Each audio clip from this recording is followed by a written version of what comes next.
Greetings, live viewers, and welcome back to the AMC Squad. I didn't quite prep this too well in my head, at least. Okay, I'm coming back to this because recently the development team had shown off sort of a preview of some of the changes coming with Episode 5 in their Discord, and they have recently posted a update on their ModDB, IndieDB, etc. pages where you can download the game, talking about some of these. I figured I'd do this to try to drum up a little bit of support myself. First big change to be coming is going to be actually this intro screen. This is going to change depending on where you are in the story. Like, I think episodes 1 and 2 have one, then 3 and 4 have one, then I think 5 is going to have one. I could be wrong on that exact details, but I know there's going to be multiple of these that show up that change as you progress. Mostly because these kind of contain a little bit of spoilers. And I'm sorry, I'm just not very good at talking today. Trying to collect my thoughts. They're cutting down on the amount of stuff at the very beginning. The cutscenes you have between the introduction to the AMC team, and the Mega Base greeting. Also along the lines of that, they're adding a proper skip cutscene system for stuff like that. I mean, normally you could get through it by just forcing the next line to play, which then plays on top of the previous line, and you get like this horrible chorus of voices effect. They're removing the need to do that and letting you just jump straight to skipping the scenes. Got a couple of other things once this cutscene here finishes up to talk about at that point. But this is just a really cool cutscene. I know the art for this is done by Sabab, the same guy that did the little stream is now starting screen that I have, which is admittedly just one of the posters from the media folder. I just slapped the word stream starting soon on it. So credit goes to him for that particular piece of art. There's a couple of good ones in there if you do download the game and take a look. But, okay, yeah. This, like I said, this scene's going to change as you go through the different episodes. Now here's something I didn't talk about when I was just talking about the game last week, 2 weeks ago, is I didn't save when I quit it there. I just quit because I don't need to. I can hit new game, continue from base. I'm going to go back to expert difficulty, which is a little below what I normally play, but it gets enough to show you the major things with the game, the resistances, fatigue system, etc., without actually taking away features, because you do have a reduced HUD on Professional and Armageddon. And the game is outright harder. I want to talk about it while showing stuff off. I don't want to get stuck at the same spot over and over as I'm just talking about this. So I'm playing it at a more relaxed pace for myself. But I hit this. It takes me right back to where I was. Rusty is still tired from his little foray into hell. And I'm going to pick Highwire here. Now, I believe we have some research to pick up.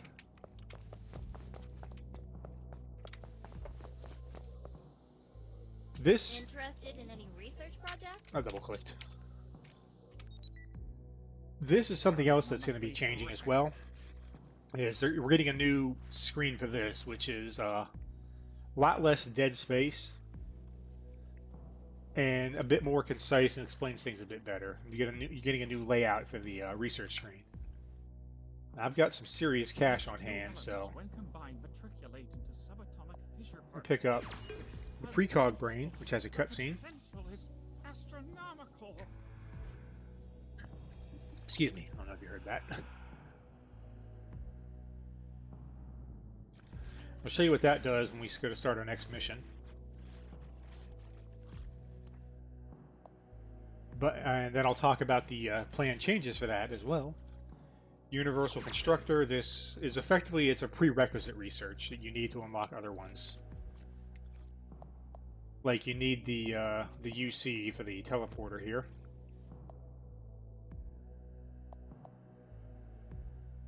Thermal weaving is always good. I don't think I'm going to need it the next level. I'm seeing what else we got here because I've got money to burn. Yeah, I'm going to pick up the extended mags for... these are for troops, not for you. Like any guys you lead in the battle on levels. I'll grab the thermal weaving. Don't need the jetpack controls for the rest of this episode. Or the security codes, so I could probably skip those for now. Is there anything here that I want? Actually, yes. 40mm grenades, which unlocks 40mm MI grenades. It's effectively an MIA gunshot you can shoot out of a weapon with an underslung launcher. It's a good alternative if you're bringing somebody that has a underslung launcher on a mission to bringing an MIA gun itself. And weapons, yeah, we got a couple here. The flamethrower. This thing's not actually a weapon. It's too large for us to use. It could be used for future research projects.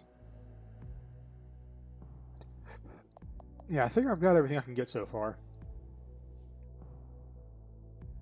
I mean, I can unlock some extra ammo types. Like, go ahead and do flechette shells.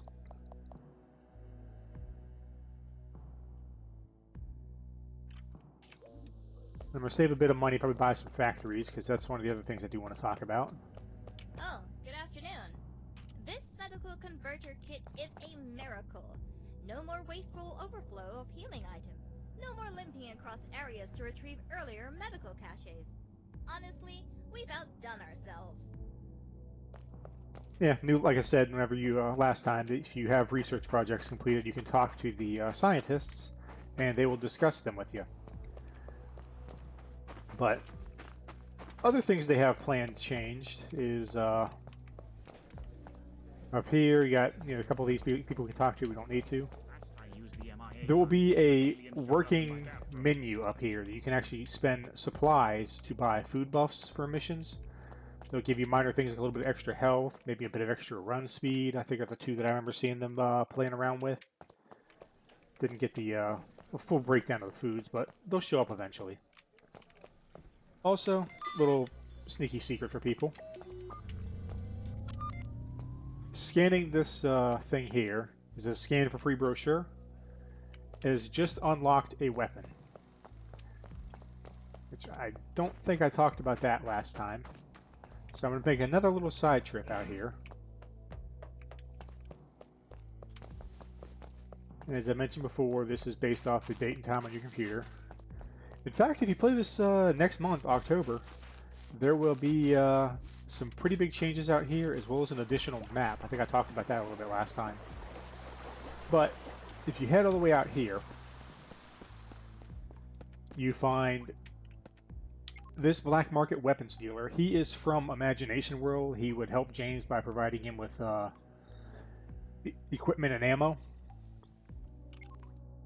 You can spend money to buy additional weapons for your crew. These buttons up here don't work, but I can hit left and right arrow keys to swap characters here. Like Sang can get a bar machine gun. Rusty can have an over-under shotgun that fires slugs, which pierce body armor. And M41C, which looks very much like the gun from Aliens. That has an underslung flamethrower. Jeffrey can get a armor-piercing SMG and a plasma shotgun.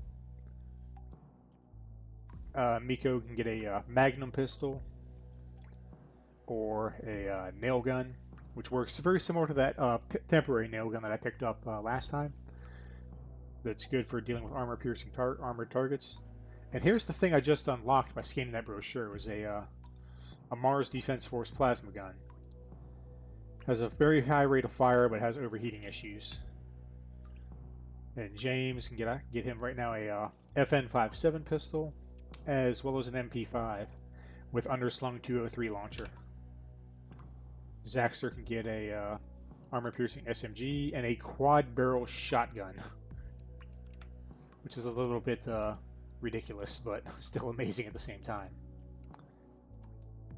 Merlane can get a lightning cannon, as per to his standard blunderbuss. And that's everybody. You can actually unlock additional weapons over there by meeting certain conditions. I don't want to spoil the surprise on those. You kind of slide along here, although Highwire has a disadvantage of his stamina refills a bit slower than everybody else's due to his advanced age. But let's head over to the Mr. Forge. What are you buying? I've got some polymers to buy some stuff. I'm going to Make it count. pick up a few of these Fine choice. I have two myself. just to make his Come life a back little bit anytime. easier. And set up here, I want the Highwire's necklace, which is basically a luck, the same as the luck amulet, but it's his necklace. I'll leave it on him usually because it makes sense from like a lore perspective. Actually, anything I bring with me, I don't quite start this level with. But yeah, there's the ammos that I have. And where am I looking for? Weapons. There we go. Okay. Grab an MIA gun here with James. Because we're going to do an optional mission here. Mostly to give Rusty some time to rest before I start his mission. The Revolution, where you'll be playing as Highwire and James. But before I do, here's the precog thing I was talking about. I can hit the button, and it'll give me a couple of things here. This level only has the little outline here of thing. Let me take a look at another level that might have Mega Base, for example. Yeah, I missed the little outline item, but the scientists, there will be an outline for each scientist that you have rescued. Once you rescue them or find the item here, it'll fill in, so you'll actually see what it was. But that'll apply to scientists, these things, and any alternate weapons you can find on the map. Like, I think I found the fire spell for Sang up on Ganymede. Let's go back there. Ganymede. Yeah, I missed the scientist and I missed the new mission. But yeah, there would be the fire spell here, and then the scientist that I missed along there too. I'm kind of deliberately missing some of this stuff because I don't want to give away too terribly much. Oh, hey, Wheaton. I'm just kind of talking a little bit about this and the stuff that they've got planned for episode 5. The things that we were all watching over the week as James was showing them off. Trying to think, is there anything else around here before I start the mission that I could ramble about? I think I talked about this last week, but there's going to be a bestiary over here on this wall that you can look at any enemies that you have previously fought. And if you hit them with an MIA gun, even if they have no research, you'll get a little extra blurb of info about them.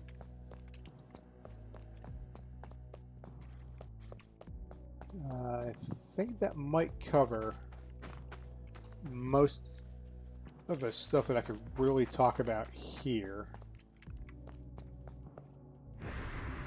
I don't think there's any changes to the armory area. So, let's go ahead and just move on and go start the revolution while I talk about stuff in that one. Good afternoon, sir. Alright. This is going to have some cutscenes I'm going to shush during.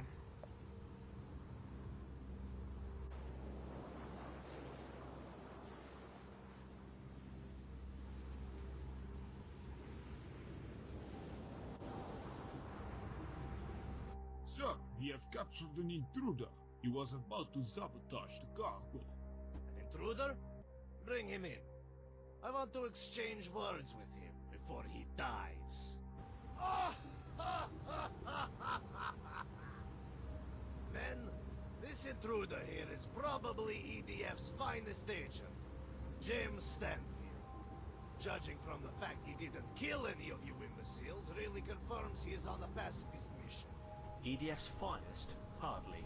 I wouldn't have got caught if I was. I'm here on business. It's good to see you again, Highwire. Likewise, James. So, I presume the greedy pigs sent you after me? Not exactly. I've got my own agenda. But I could use an explanation for all of this. Why did you leave the EDF? And why are you hijacking this cargo freighter? EDF is a money-greedy capitalist organization that has no mindset for conflicts with poor return on investment potential. My home country needs me, James. A fascist regime has risen in the motherland.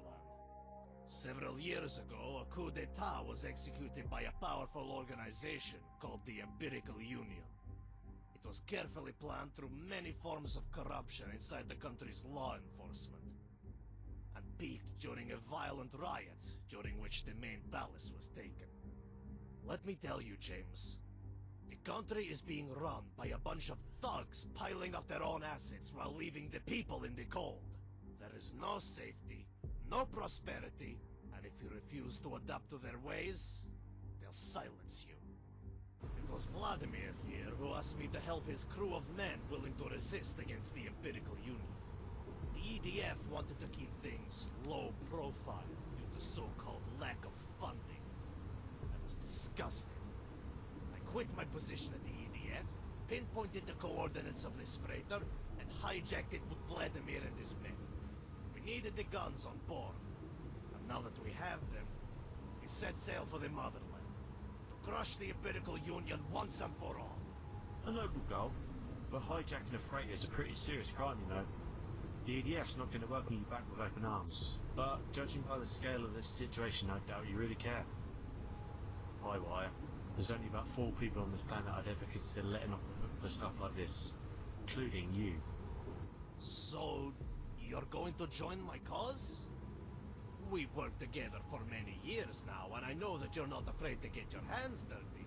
But I didn't expect this. I can't get too involved. I'm still affiliated with the EDF for now. I'm not a nationalist or very patriotic myself, but I can understand why you're doing this. I have a carte blanche with the EDF for a favour I've done with them. I doubt they take you back, but at least they won't try and hunt you down either. Damn, that's one hell of a favor. Just what are you up to?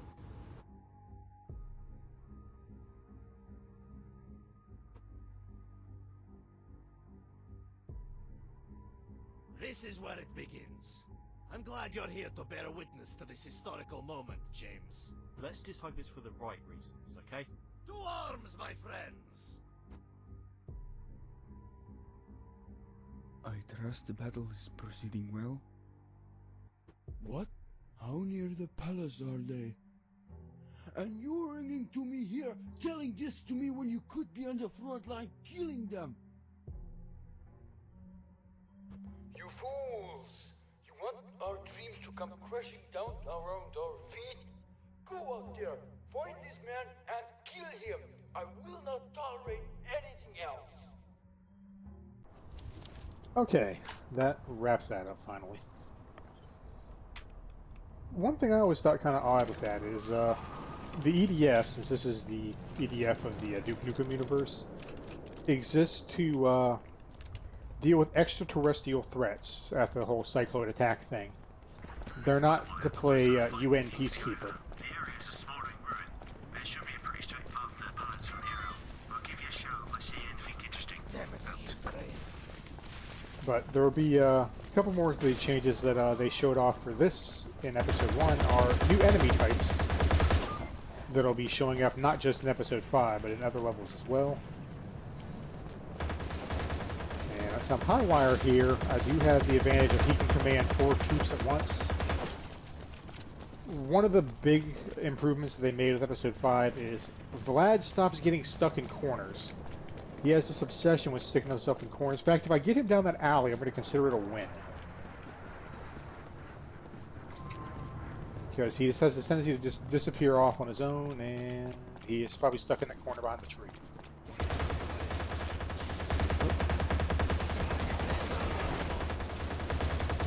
Shoot these guys.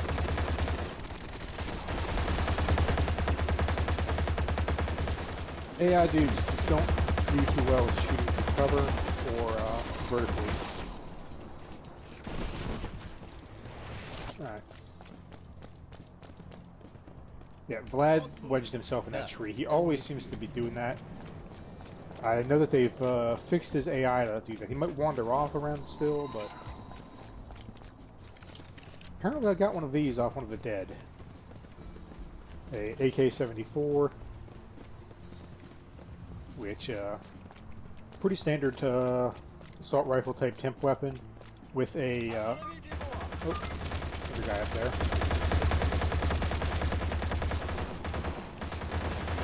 Kind of a standard temp weapon. Instead of the 40mm launcher, it uses 25mm caseless grenades. The basic ones are effectively indistinguishable from the standard 40mm.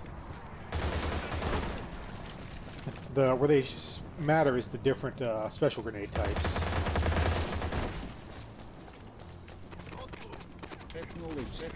Leave these three here for a moment. Okay, they're actually getting shot. I need to go do something about that. So...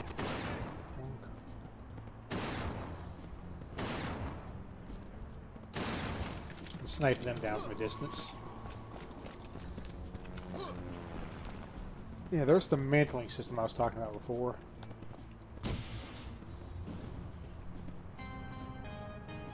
Yeah, there's different 40mm and different caseless ammo. Like, I've actually just got some more standard grenades and 25mm armor-piercing slugs for this thing. Which I can use to, if somebody's got heavy armor, it's like hitting them with a weapon that does double to that. Then I got the standard explode on contact grenades. As well as some more ammo for this thing.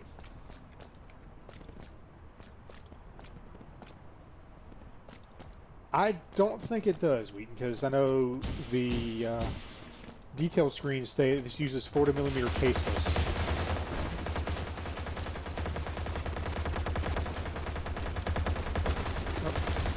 Guys up high. You are shooting the crap out of me. I don't like that.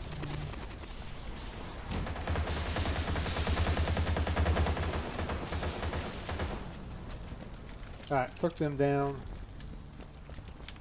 Now if I let these guys sit still for a bit, they will regenerate. As I get myself some much needed health, ammo, and armor. And moving on along here. Never did load this thing. I don't know why that window just shattered.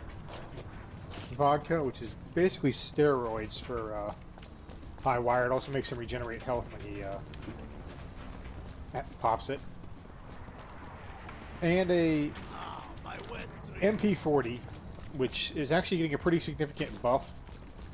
As of right now, there is no incentive to take this thing with you as a temporary weapon out of the armory, because everything it does, the P90 does better and cheaper. So they're reducing the cost of the MP40 out of the loadout screen and giving it more ammo to bring with you.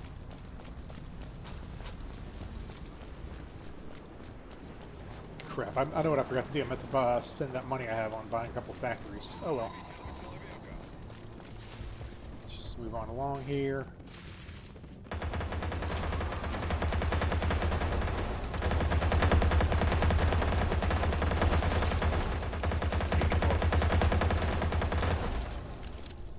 Tag a couple of them.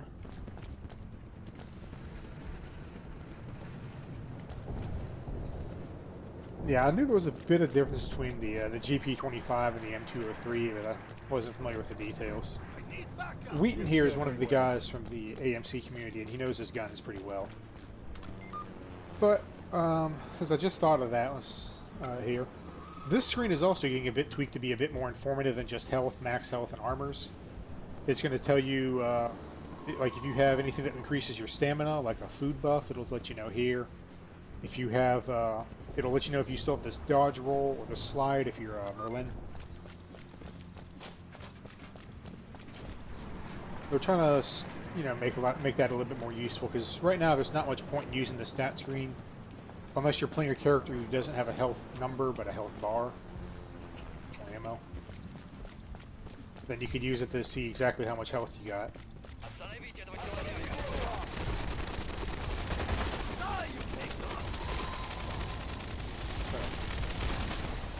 Hit these guys.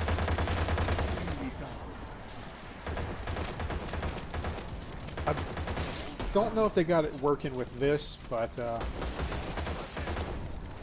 I know a couple other weapons where you run out of one ammo type, it'll switch you to a... if you have alternate ammo for that weapon. I don't think they got that working for the weapons with the underslung launchers. But I know, like, the police shotgun, if I used up all the shells in it, but I had some flechette shells, it would switch over to flechettes. See what's in here. More ammo for this.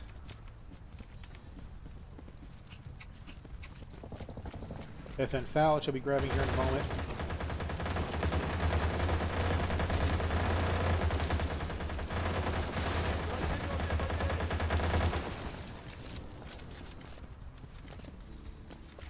Okay, go ahead and toss that thing because it's only got about half a mag left for this FN foul.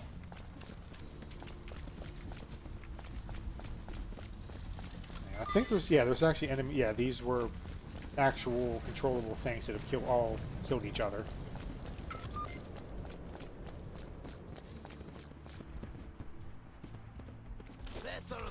And since I'm now full health, what I should have did was actually pop my med kit. I can load up some portable med kit. Highwire has an unlisted passive where he carries 50% more med kit. But go ahead and smack a save down just in case I get myself killed like an idiot. And here's just one of the really cool things with this game that really blew my mind when I first saw it. I'm going to go through here.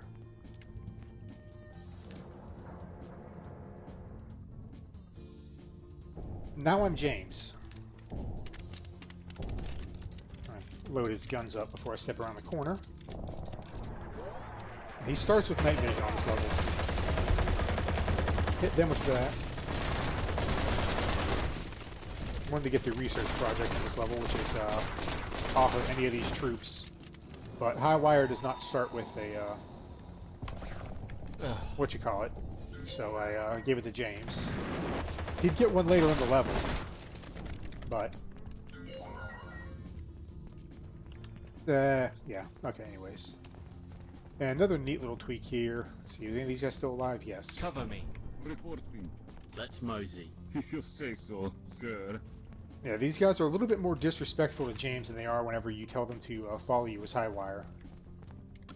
Mostly because they respect Highwire much more than they do James. So there are, you know, character-specific responses.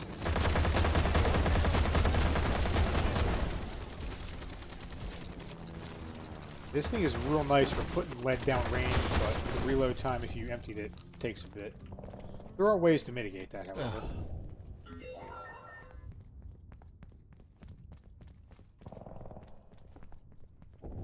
And I could pick up a third one here if I want. Let's mosey. Whatever you say, Tavarish.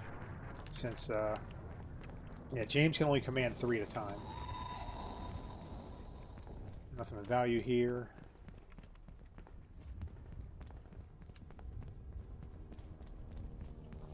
Where is the other one? I'm missing a guy, ain't I? 1 and 2. I mean, I know they're sneaky fucking Russians and all, but... Come on over here. I think you need them kind of near you when you go through this door for them to follow you through it.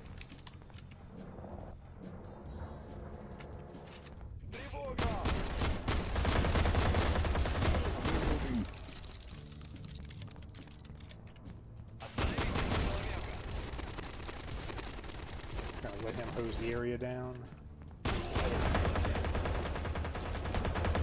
And let's switch. I'm going to snag her a bit of money.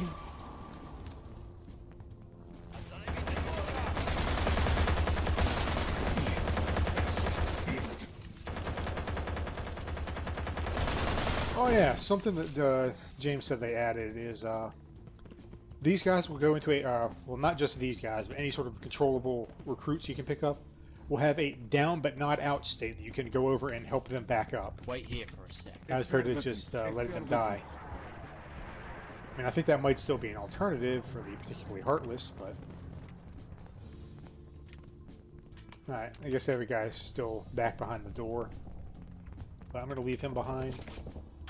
Already got the only I research think project I on this can level. find an application for this somewhere. If they haven't healed yet... Okay, they've already healed. You can pick up this med kit and touch one of those guys with it to refill their health. Really cool little feature. I don't have any more shells for that thing, so it's going to be... Now let's see if I can get into Vilm's bunker. Going to be all FN foul from here on out. Take the zip line on down. You can kind of see into the palace there, but you can't get in because you can't get over that fence. Yeah, Foul's got some iron sights.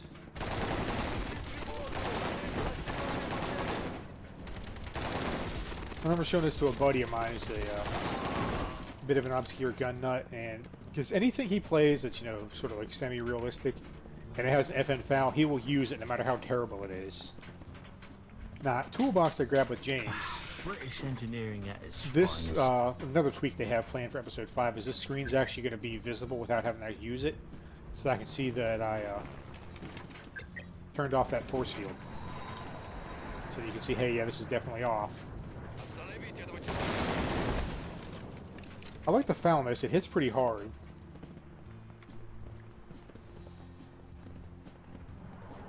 Although it does kick pretty badly. That actually ends James's segment for the level. He just has that bit there where he's going up through the palace. I think that was more of a can we do this type thing than any major storytelling reasons. Body armor for him. I've got a group of troops.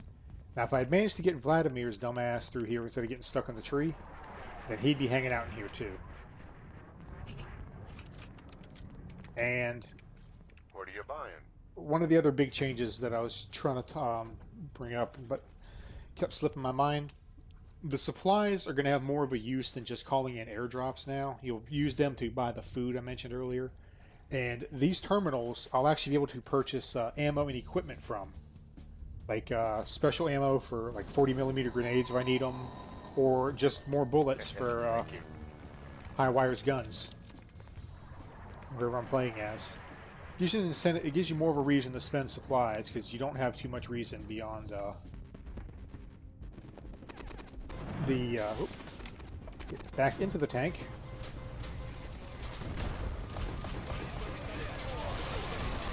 I always found this part rather fun. You gotta admire their dedication. They are trying to fight a tank with small arms. But they can't do anything to me, really. He, on the other hand, can actually do damage to me. As noted there, he hit me. Oh.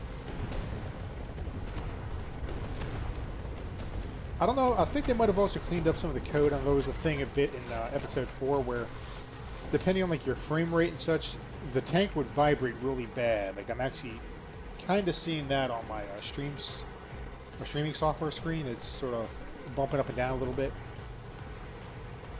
It's a bit smoother normally. Oh. Tank blocking my shot. Missed him. Hit them with the high explosive rounds. You can swap between anti-tank and high explosive rounds for these guys. High explosives, I think, are just more damage but less blast radius, and those are just hit everything in an area. Right, I think I've cleared all that out.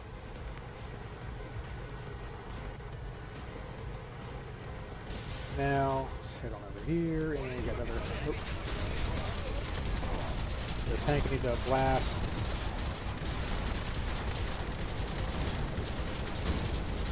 And yes, you can run these guys over if you want to be a jerk.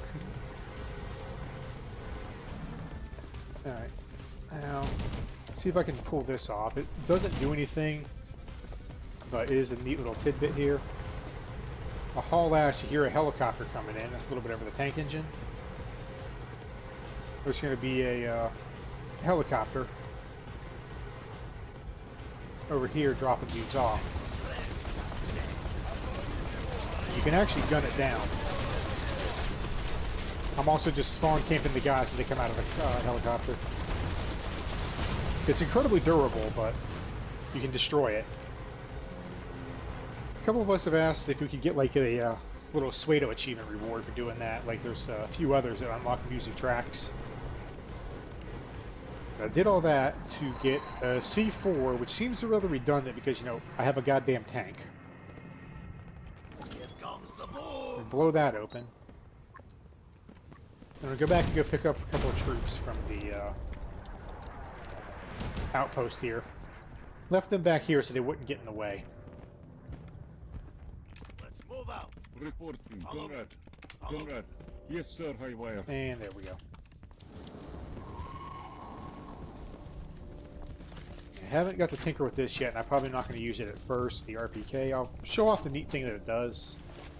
It has a bipod, although handling the bipod is a little bit weird. If you want to aim left and right, you have to strafe left and right. I mean, aiming up and down I can do freely. But that drastically tightens its aim cone and effectively lets you snipe with the damn thing. I think they're going to try to tweak some of the bipod code in Episode 5 at some point. Much as I like talking about this, it's probably not going to be out until I think they were estimating 2025 at the earliest.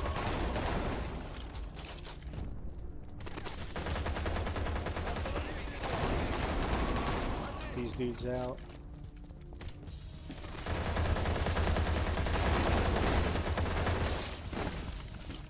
And a little Slavic henchmen have made short work of a lot of these guys.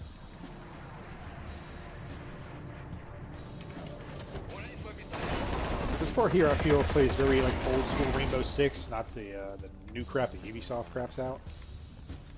But you gotta take the corners slowly and shoot first. The only difference is you don't die in one bullet, unlike the old school ones.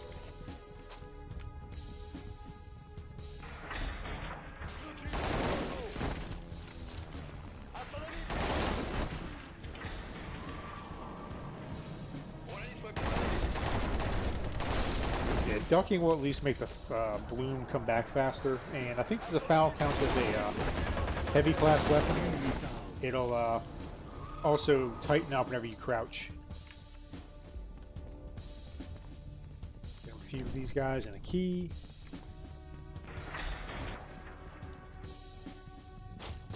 Yeah, I think they've tweaked a few other things too, along the lines of the heavy weapons and one of the upgrades you get later in the game.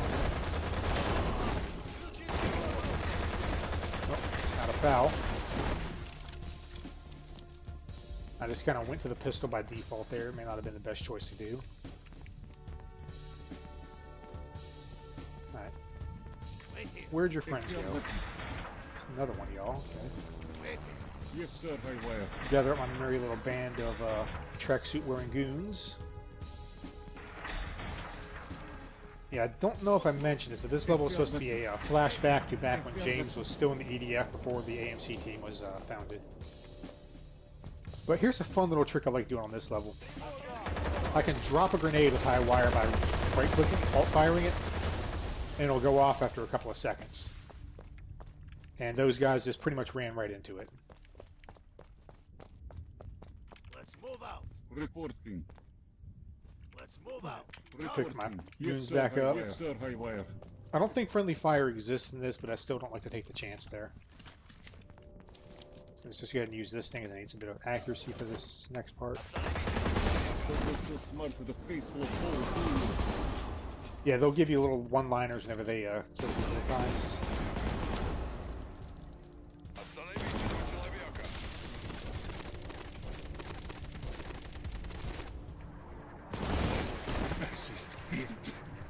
Or I guess when they die in general. Now here... Okay, of course he gets him away, so...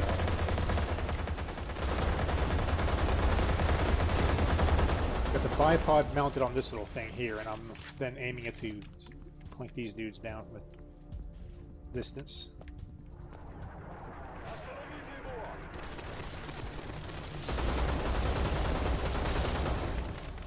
Ah, shit, he shot the coffee machine. You can actually drink that for health. Maybe not the puddle slurp, but the coffee machine was still whole. So I just gotta settle for that little health pack there. And you can see firing this thing without the bipod will actually push you back a little bit as you fire it. I mean, it's pretty good for close range combat, or if you're not going to use the bipod. With the AKM being a good choice for medium to long range stuff. And here's that force field wall that I shut down with James. This defense is up. Heavy armor, a platinum amulet. Ah, my wet dream. A rotary grenade launcher, which is actually different from James's, because this one you load shell by shell.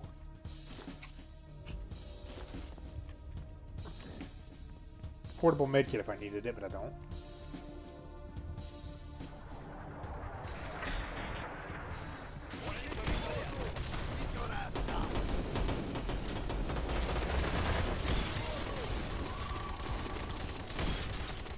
These shots will actually bounce, unlike a,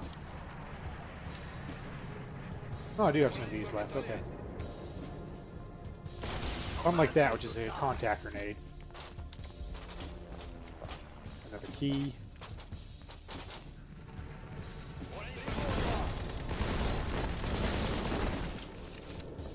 Some night vision goggles I don't really quite need.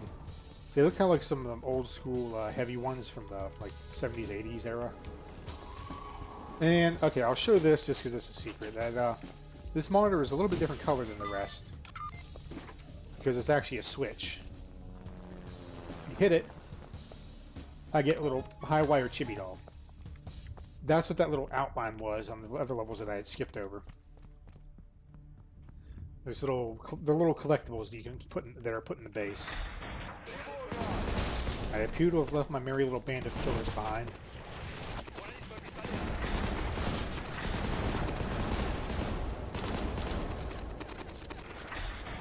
Right, I could do this on my own.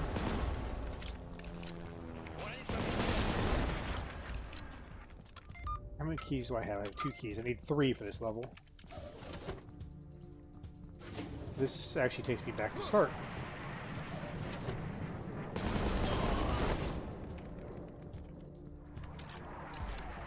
Where is the 4th key? I got one over that way. I should remember this, but I guess I'm getting senile in my old age. Nope. I got reunited with Boris and other Boris, at least.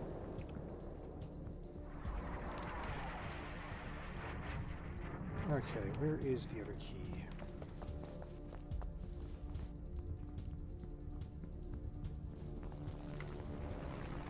Yeah, it's definitely not here. I know it's in a library looking room. Similar to where I got the blue key. I know it's not up there.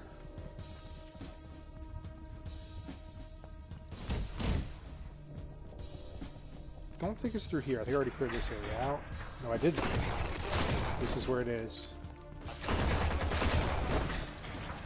Oh yeah, another tweak that they're doing. As something to help out with higher difficulties, the first time you hit enemies that have a pain state, they will always go into it, as opposed to it being a crapshoot when they go into it.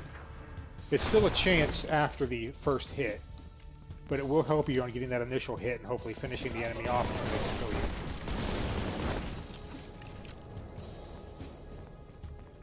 you. And there's my last key. Some more medkit.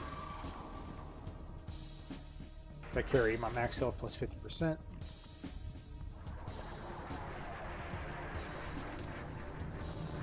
Use a light weapon to sprint, because like I talked about in the previous one, you can sprint further, you drain less stamina running with a light weapon. That's something else I almost forgot about. They're adding the ability to holster your weapons, and they'll even appear holstered in this third-person view. And when your weapons are holstered, you're at a light sprint. which would be handy for characters like Zaxter who don't really have a lot of light weapons. I plug my 3 keys in. And the unique thing about these keys is you can actually take them out.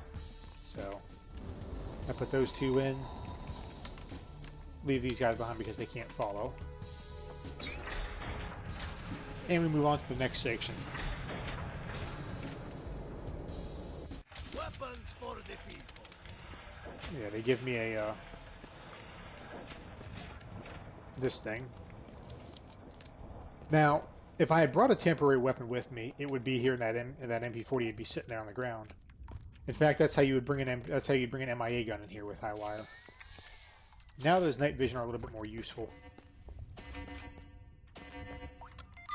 Scan this thing for polymers.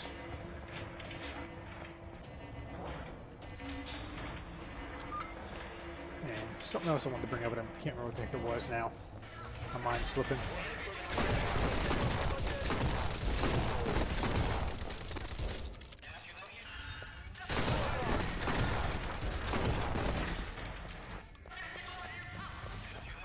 Shotgun is very handy for cleaning out this bunker because it's all tight quarters. And the parts that it's not.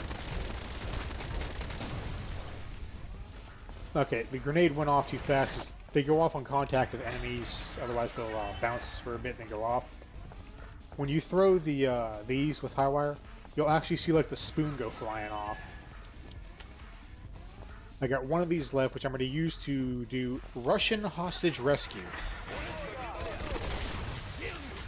They will kill that guy if you don't kill them quickly.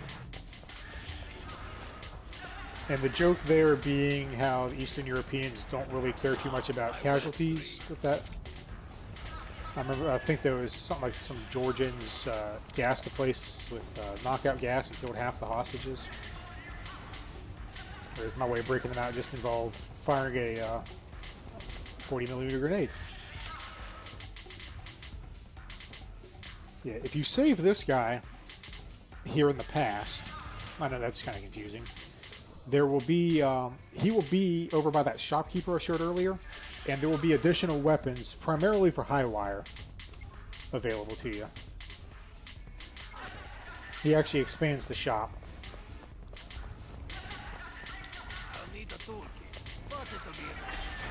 I need to fix that sparking box.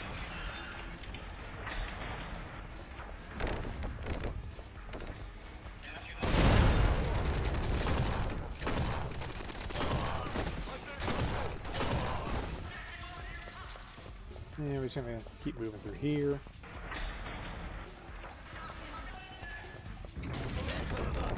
Weapons and ammo.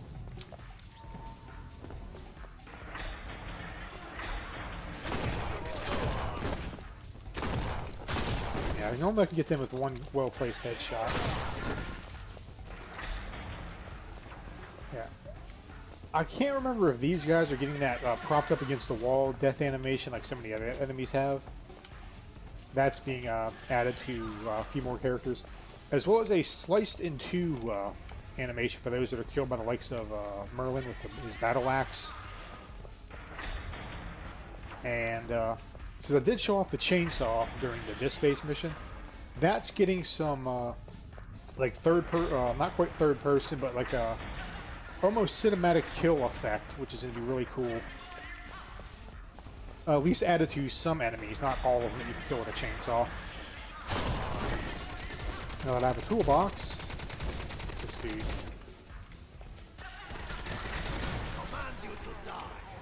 Get them both out with a thrown grenade.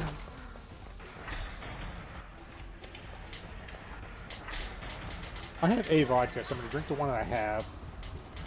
Let him refill while it drains. I'm going to take that one off the desk there. I run faster and I punch harder if I ever use my fists.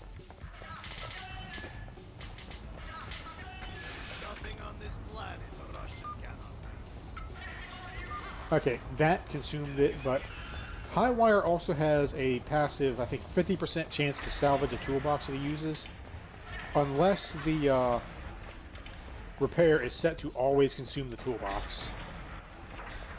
There is a couple of those around at least.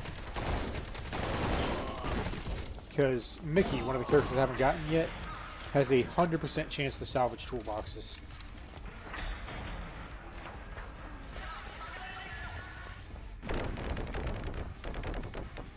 Locked, okay.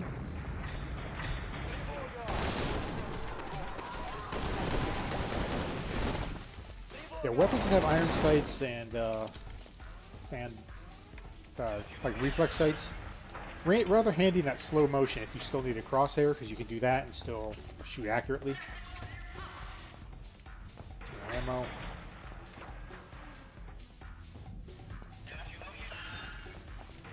And cough up my lungs a little bit. That switch should unlock this.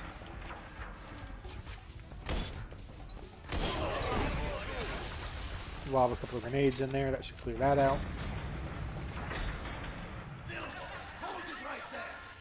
Incompetent! To think my power was ruined by you, the weak deserve to be trod on.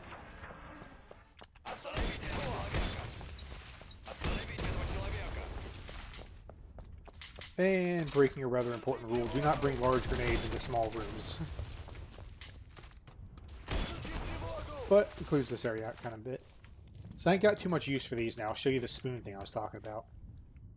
Charge it, throw it, you see that little thump, it just flew off. That was the thing.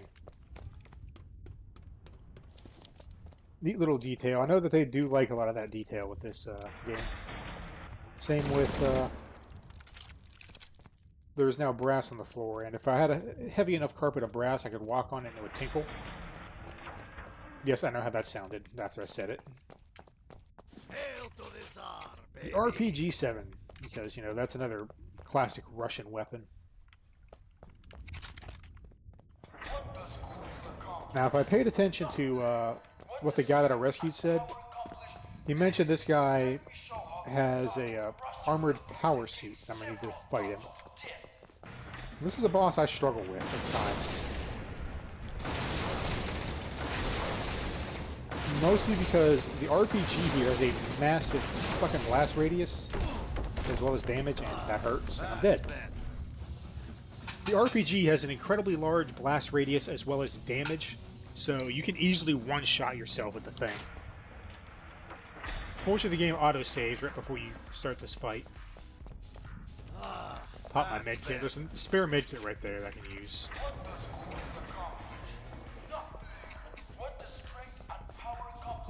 Mr. Rise of the Triad here is mech suit is heavy armor, so I couldn't penetrate it with like my AKM or my shotgun. I need something that hits, that cracks armor, and that would be the RPG-7 or even the Dragunov, or those armor-piercing slugs I have, which AP slug. Get it with that. Didn't do that much, especially compared to this thing. And I'm dead. Yeah, the big challenge there is you have to avoid the grenades. You don't want to get too close, he stomps on you, and you also don't want to get too close that you blow yourself up with an RPG if you're using it. I mean, you could do this, which would do a little bit less damage. I try to whittle him down with the RPG and then move on to the Dragunov for the finish.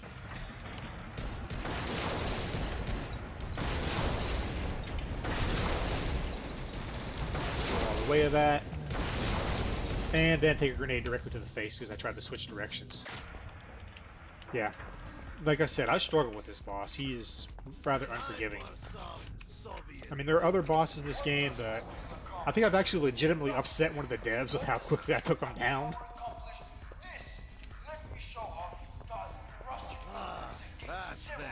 Yeah, his machine guns will just, you know, they'll plink on my armor, hurt, but he's gonna have to work pretty hard to get through that.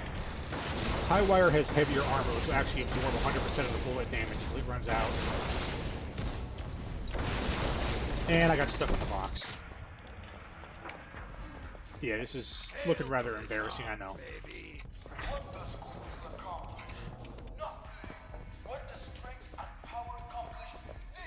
Oh yeah, I definitely want that armor. I don't have... Oh, I definitely want some stamina back, so let me let that try to refill. fighting this guy.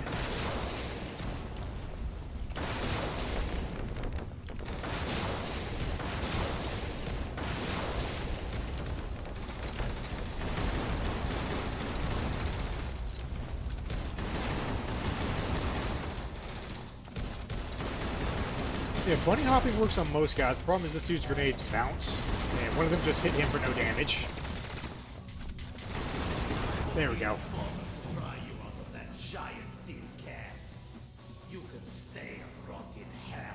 Nice work, Highwire. At least that asshole got what he deserved. Now, I've got some important matters to discuss. I'm putting together a team, and I want you on board.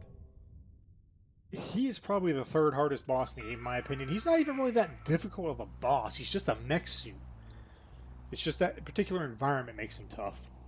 I mean, I'll be fighting more of those things throughout the game. Hardest two bosses, I'd probably say, are the final boss of Episode 4, and because of sheer spoiler reasons, and the final boss of Episode 3, because he's so damn mobile. Okay, now here's the mission I really wanted to show off, because I did ask the devs, hey, if y'all had to show a map to somebody that was new to this game that, you know, wanted to show off what made it so cool, what map would it be? And a couple of them said Millhaven, which is the Rusty level I'm about to do.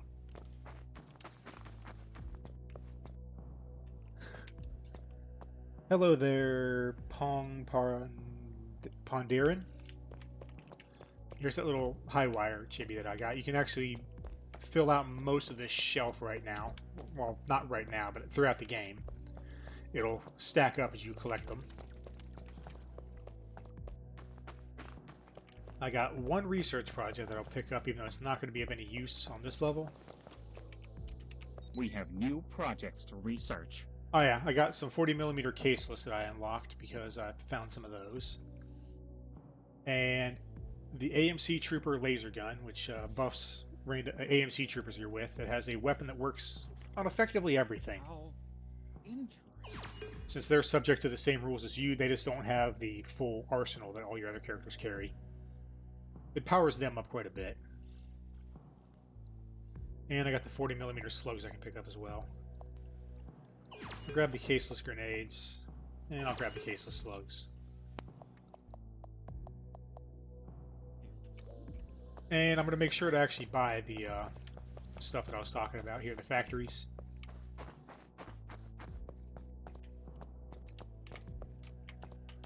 Which I'll do here from the mission screen. There are new research projects available. That one there for 5 budget will produce 1 supply of mission. None here. That one up. I'm going to actually zip out the space real quick, and I'm going to buy this satellite for 25 budget, which by itself does nothing. But I have the satellite and this moon base that I can't afford. I can actually mine the moon, which you basically then trade supplies for money. A lot of money. Alright, here's the unowned factory. The unowned factories are blue on this screen, the owned ones are brown, so there we go. Now, I think I mentioned this last time, but this here also got tweaked. It's going to have my tech level, my supplies. It'll have my supplies per mission, how much budget I got on the last mission, how much of it was from kills, how much I spent on some equipment to go on said mission, how much I found from treasure, and I don't think counted on that screen is the 1 budget you get for beating a mission. You always get at least 1 point of budget. But you also get extra for every enemy you kill and any extra loot that you find. Which I'm going to pick up some of the secret looty stuff on this level, because it's just handy. But before I start the mission, I do want to load Rusty out a little bit. Give him a luck amulet. Don't need any of that. I do want an MIA gun, which I think I already had equipped on him. Combat knife's not needed. Actually, no wait, I'm going to put the MIA gun away. I'm going to take MIA shells. Because Rusty does have a 40mm weapon with his nail rifle. So I can use that to do that without having to juggle any other temporary weapons that I may need for general murder purposes.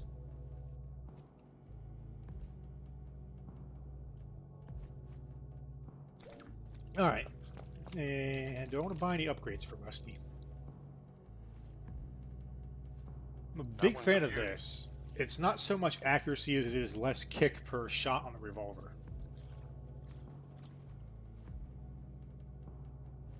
I'll buy shotgun drum mag too. That's another really good one.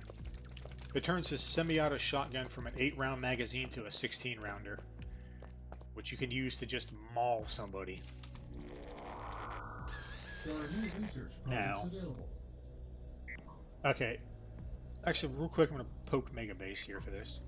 Since these are missions that you don't have to play as a specific character, another change that they've made, they've also, I think, tweaked this here to be like a bit smaller or bigger, is there's going to be a little character icon here with arrows to the left and right of it. You can swap. You can actually swap who you want to send on the mission without them being your active character for missions that you can do that on. But I just wanted to talk about that real quick. But since I got to play as Rusty on this level, I'm gonna have a little cutscene coming up here. I'm gonna shush during.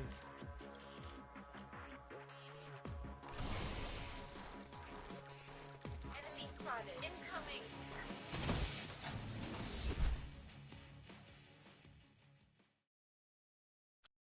Somewhere in the southern United States, a lone horse trod.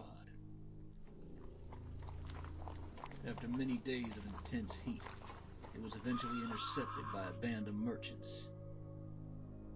A disfigured corpse with strange carvings was found on the horse's back and taken to the nearest town.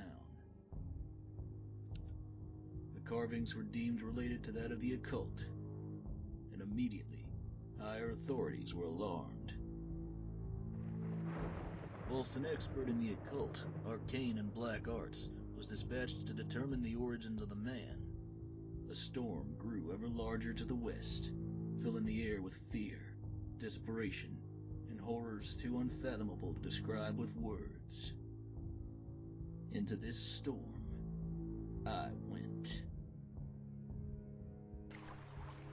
That comic was drawn by the original Rusty Nails. I know since then his voice has been replaced by Major Tom, who actually has some really good voice talent for playing our gun-toting cowboy here. Unfortunately, it's probably because I didn't have a weapon equipped when I picked that up. I do like a couple of his lines for the getting a second revolver.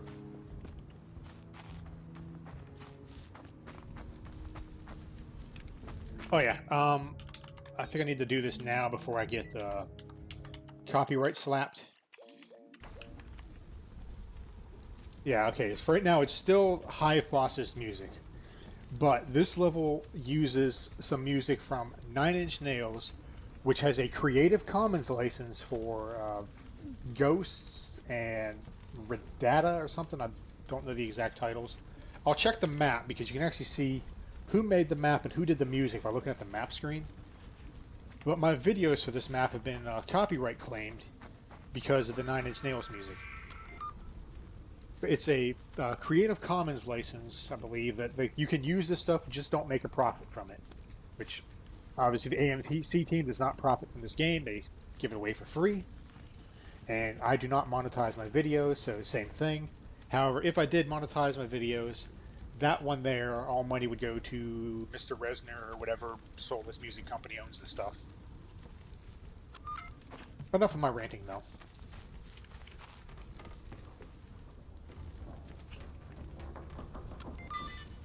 Zip around here. I know there's a couple of things here I may not show off.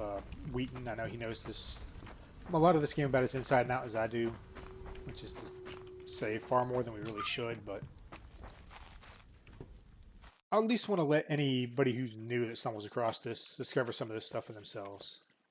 Like, I can go into these RVs, and this one doesn't have anything except a toilet, which I could use if I needed health. But there will be stuff in a couple of the other RVs later on. Actually, I want to backtrack a little bit here. Should be up here, yep. silver throwing star belt. That is a unique unique item for Rusty, like James's force field. He throws a wave of silver throwing stars in a circle around him. The silver matters because you can use them to damage the supernatural. You can use them to kill spooky ghosts. Oh, I missed the med kit up there. I want to go get that.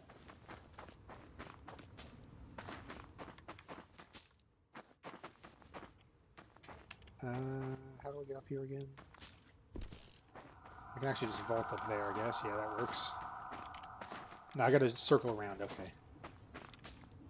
I've actually played this one fairly recently, too. You can see now when you get old, folks. Here we go. Head on around here. I am not positive, but I think this here is a reference to Carla Juarez, the kid you played that, Billy. I could be wrong on that, though. I'm not even sure the dev team's 100% positive at this point, since the real Rusty has rode off into the sunset. I think somebody's seen him around somewhere online, but he has stepped away from all of this.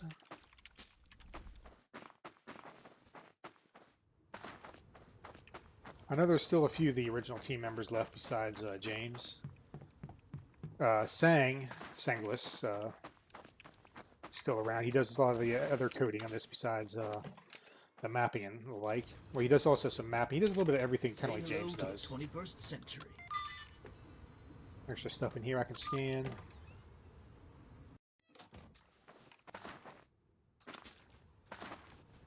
Cave up there, which I'll have to get to later because reasons.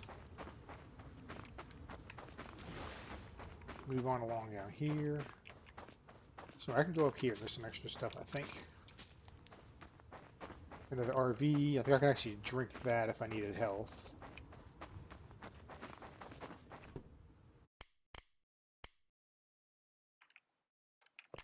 Yeah, the light will flicker on and off randomly.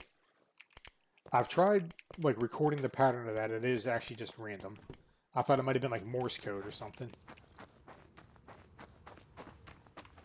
I mean, but the devs confirmed no, it's truly random. I'm like, good, because I couldn't make any sort of logical sense out of this.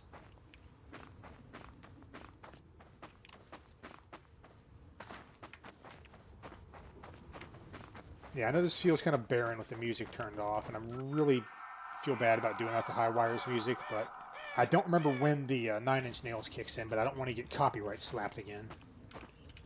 It wasn't a strike, but it was, well, last time it was videos, and it wasn't a strike, but it was a claim. So what they might just do is auto-mute the whole thing when I get to this part, and I don't want that, so that's why I turned the music off. In the highly unlikely event that you're watching this, Mr. Resner, if I could have any kind of, like, hey, YouTube, stop copyright slapping this on non-monetized videos, so that I could actually put the music up here, because it fits the level really well. Grab this little secret early. Spice up the relationship. Saw it off with some explosive rounds. And go get another secret over here. Bunch of money. And an additional weapon for Rusty. And a dead guy.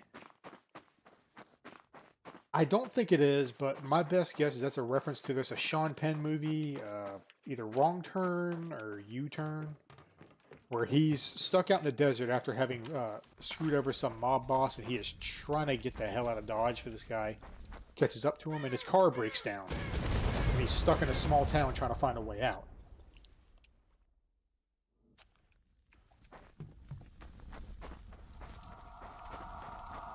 Yeah, that cutscene will probably look a little bit better once I can actually holster my weapons and go stand there, but...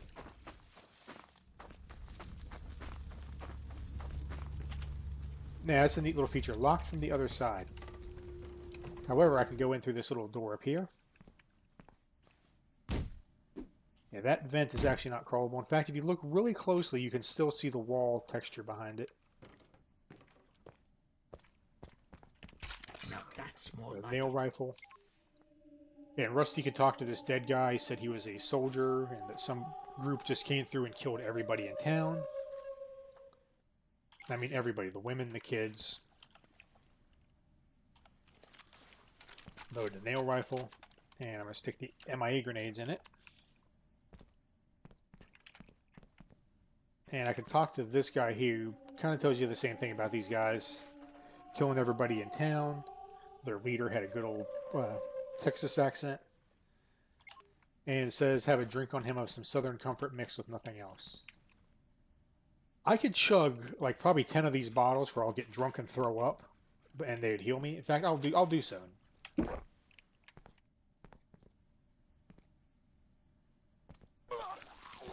Yeah, if you consume alcohol too quickly in this game, that'll happen. Highwire, I think, is, if not immune to that, highly resistant. Like, he can chug a lot more. Little playable piano. But, yeah, I can unlock the doors of this place from the inside, so that I can come back in whenever I want. And some nail rifle ammo out back here. Yeah, sometimes those will have ammo in them. Not like on a per level basis. It's not a random thing. Some more stuff in the RVs. In this case, spirit armor. Drink. I think I'm rambling myself hoarse here. Let's have some water. I got a silver ammo drum for a weapon I don't have yet. As well as some more medical supplies.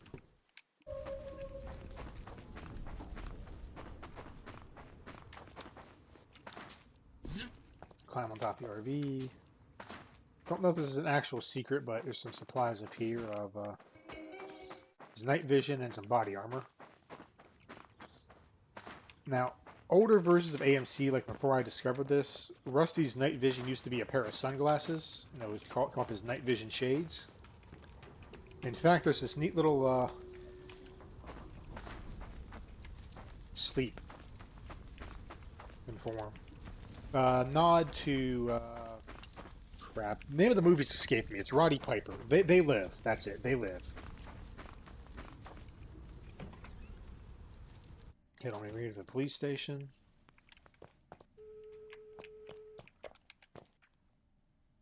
Caleb from Blood, Gordon Freeman from Half-Life, Serious Sam from, well, Serious Sam, and BJ Blazkowicz from Wolfenstein. Another one of these I could use. A red key card I'm going to need. I'm going to have a chat with the sheriff's corpse here. Talks about a couple of these cultist guys were floating and, well, regular bullets didn't work on them. The priest said something about silver bullets. If you find any of that, if not, try energy weapons. Yeah, there are some supernatural enemies here that'll be immune to, you know, my revolver, my shotgun, and I'll need to kill them with silver. Mostly from this thing. I can use the standard 45 in it, or I can load it with silver.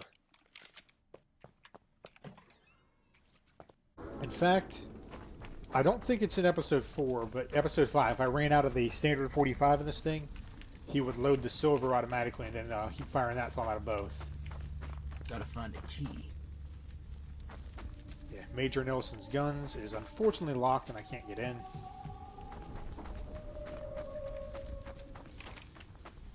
That's locked from the other side. Guy up here talking about the leader of this group of killers is a doctor, apparently. And grocery store guys gave his partner a key to go hide some kids up in the attic of the orphanage or the preschool. Pop down here real quick just so I can unlock the front door. Some mop there if I wanted to pick it up. Wheaton knows what's up with the mops. Another, yeah, he talks about the key to the preschool. Oh, don't want to step in the fire. And that'll open that up from the other side now. There is fighting in this level, I promise people. It just is a little bit of a slow lead up. Nope. Locked. Yeah, now I start running into locked RVs because we're about to go from the exploration phase to the kill everything that moves and then shoot everything that doesn't just to be sure phase. Open sesame. Opens up this door right here. Head down under this generator, which powers the whole town. Scan the door switch. I get the one on the other side at the same time, too. So I used up some night vision there. I don't really need night vision on this level, but the They Live stuff is a neat little reference.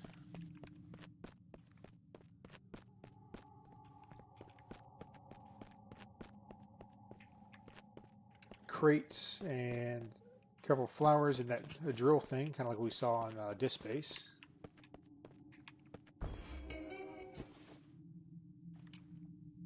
Then somebody just came in behind me. First thing I want to do, MIA one of them. I want to wait for him to come back so he's not shooting me in the back when he returns, because that would be unpleasant. So, come on. Run home and cry to your mama. Yeah, I don't know what's up with that. They just sort of kind of freeze after they get MIA. And if I stay low here, they're actually a little bit harder time hitting me because less of my body's exposed. Alright, can't quite... Oh, there he is.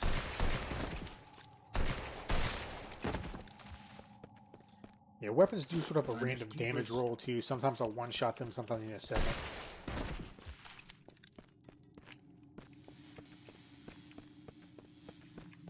But hit scan enemies in this, they don't have like a fixed accuracy. They have a... It kind of gets worse as they're further away. Also, it's better on higher difficulties. Like expert, they're kind of taught which end of the gun goes bang. Professional, they're given marksmanship lessons. Yeah, sometimes he drops dynamite, which is kind of nice, but none for me this time. But I got an extra Tommy gun, which I got going for me, which is nice.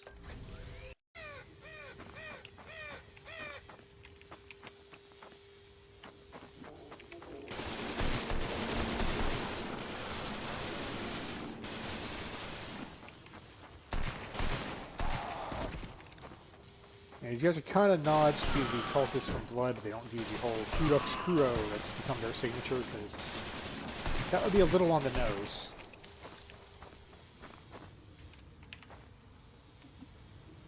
Alright, yeah. Okay, apparently the music vanishes whenever, off that list whenever I do that, or...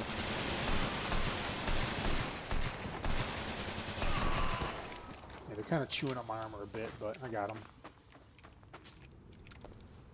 Oh. Did I just get myself stuck? I just got myself stuck. I did not mean to do this. I meant to jump off the edge of this thing and then onto that building. Let's see. What is the timestamp at the moment? Hour 19. Such, okay.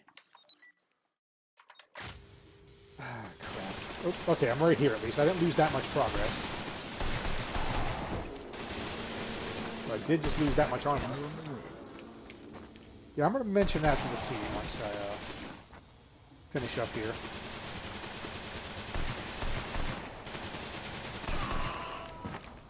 Alright,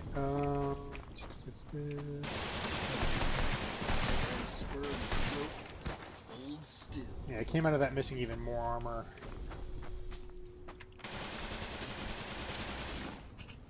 More ammo.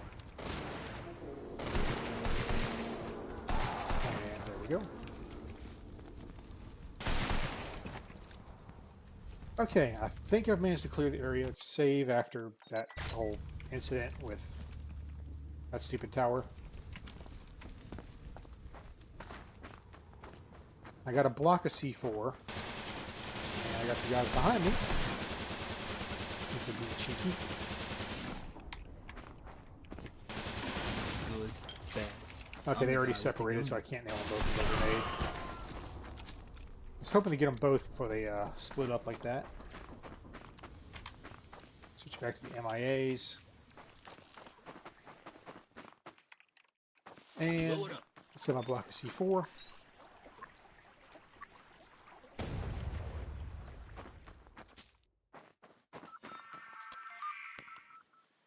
Head to the church top of the hill. Event you may be entered by dropping off the cliff edge. More 40 mil. And this looks different from all the other cars in the game. This was supposed to be the car from Death Proof. You ever seen that movie thing from when the Grindhouse era is becoming popular again? The real Rusty Nails was quite a fan of the movie, so he added the car to this. Kind of like how Sam Raimi does his own personal car every movie he's in or directs. Now I have a name for the guy responsible, Jekyll. They set up a wall to block the library that he's using as a lab. Should be able to find some C4 somewhere to take that out. Actually, standard grenades, because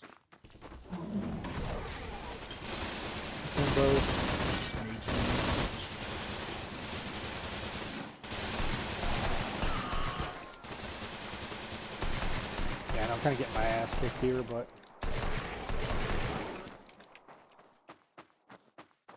is that there is somebody taking shots at me from downtown. And he cannot hit the broadside of the baby Jesus in this distance. He can, however. He was close enough.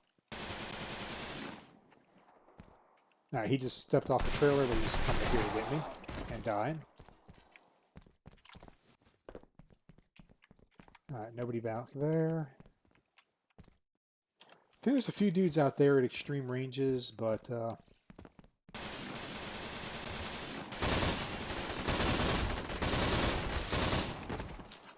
not too sure I can.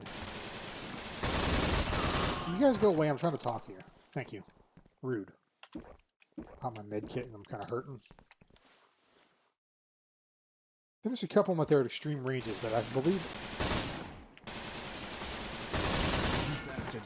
I'm trying to talk here. A few of them way out there, but I don't think this thing is actually hit scan. I think it's just a high-speed projectile. And they will make the token efforts to step out of the way of shots at that distance. Okay, finally, not interrupted. Some more abyssal enemies like the satyrs. This is kind of a gotcha. They try to trick you into shooting that thing. Gotta find a key. These doors only a key, which I don't have. Oh, that is not the door that I wanted. I want this one to the bathroom. Unfortunately, the toilets are blocked off, so I can't use them to heal. So that's what all the commotion's about. But I'm pretty sure this is not up to building code right here. You know, lava and a portal to hell in your bathroom. Stop your grinning and drop your linen. Yeah, that web there will actually take away your gun for a second. You'll see those later on as well. These silver bullets here in a minute. Oop, stepped on the fire, that was bad. Also want MIA grenades. I want to get up here because these guys can push you around, and that's kind of bad. Should be more of these floating spooky assholes. Okay, yeah, here's where it is. Three Ghosts Part 1 by 9 Inch Nails would be the music here, but I've muted that for copyright reasons.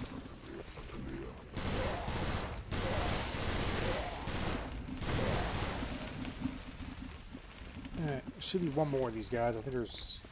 I saw a second one hanging out down here, yeah. But if you touch them in melee, they will throw you back. Oop, do not want to land in the lava. I don't know if this lava is instant death. I know that's another thing that they're talking about normalizing, is making lava actually instant death. Wait, where is this? Oh, crap, where is he?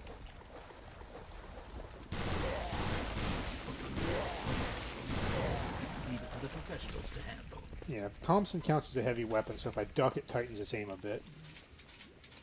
Yeah, you can see Rusty's hat if you look up, which is pretty cool. You got an amulet and a key. I don't know about you, but I'm having a ball.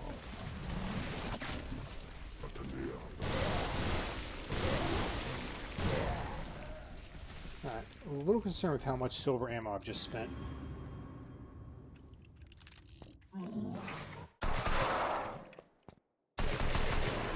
You got him stuck on the couch. Now that key I got will open any of these 3 doors or this cage here. But the key is consumed and I use it, so I have to pick which one I want. If I remember correctly, I want the middle door. No, I do not want the middle door. Maybe I want the left door? Nope, I guess I want the right door. Okay, I picked wrong. Yeah, there's an FG-42 in that one, a Thompson, and a bunch of silver ammo in this one. Here we go. Not bad, not bad. Spirit armor, which is what I absorbed the attacks from those guys with. The floating dudes. And Rusty's dart pistol.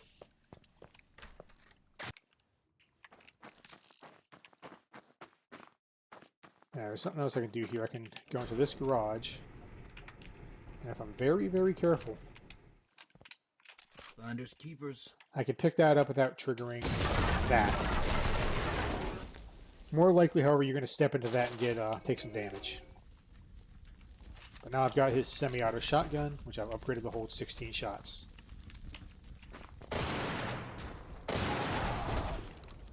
Was not expecting him to be so aggressive.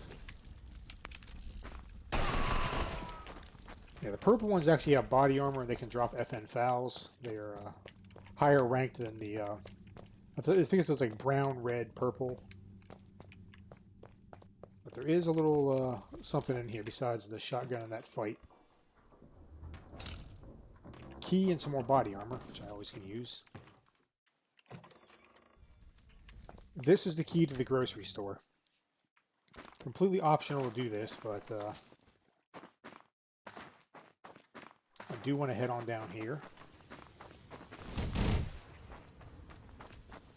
Now, I know I unlocked the front door, but I actually want to go in the back, because once you activate all the cultists, there will be cultists in the grocery store. Don't know why it hung there for a second. I get that all the time. I hear one moving around.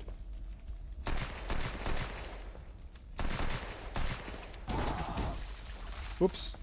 I did kick him up against the wall with a quick kick there, but then I gibbed his body right afterwards.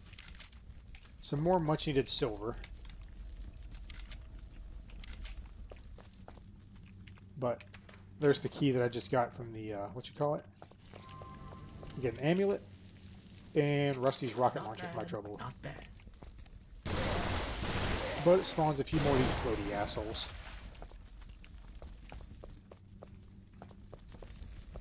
I thought there was a second one. That might be professional difficulty I'm thinking of, but there's a second one. But now I've got a little bit extra arsenal for Rusty. Yeah, if you play on normal, you can at least damage them with other weapons. They'll just do like 1/3 the normal damage.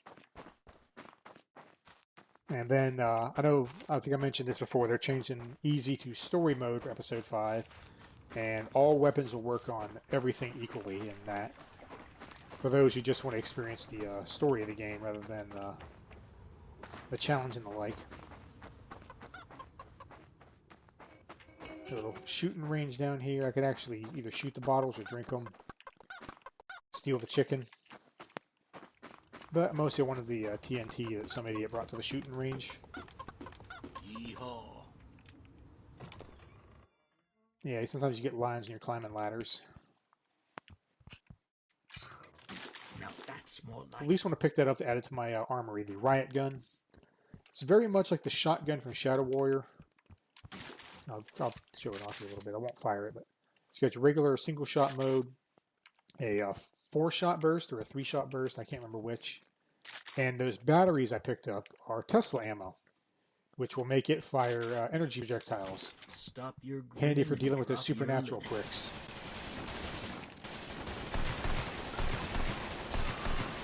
Alright. Why don't you get down there? Don't matter, you're dead. Hear one jumping over here, trying to get up here. Alright, let's go down here and deal with these jerks.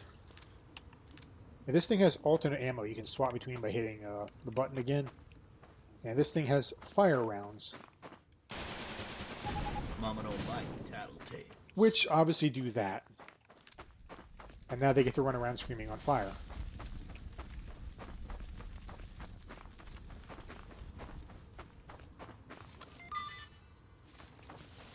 Big chunk, big eyeball from something over there, and scan it.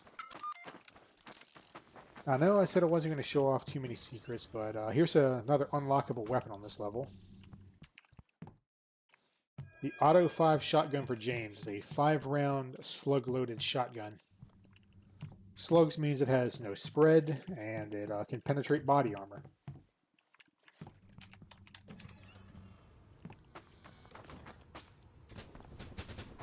Alright, here's those extreme... Oh, way over there, okay.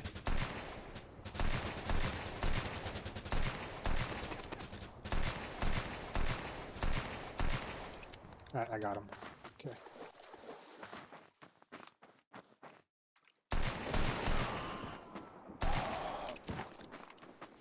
Take these guys out since, I keep getting drawn into fights.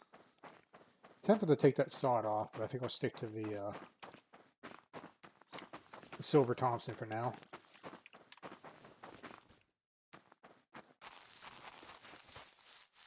And there should be... I don't need the health. There should be some shotgun shells back here, if I remember correctly. There they are.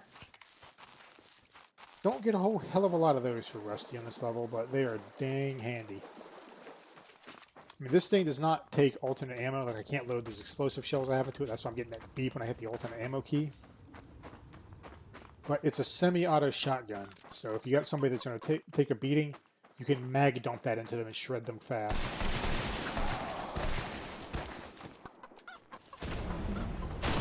Like that. Professionals to handle. Chickens. Pig for some, steal a pig. Nice. That's kind of meant to be a trap, but I decided to circumvent it by jumping.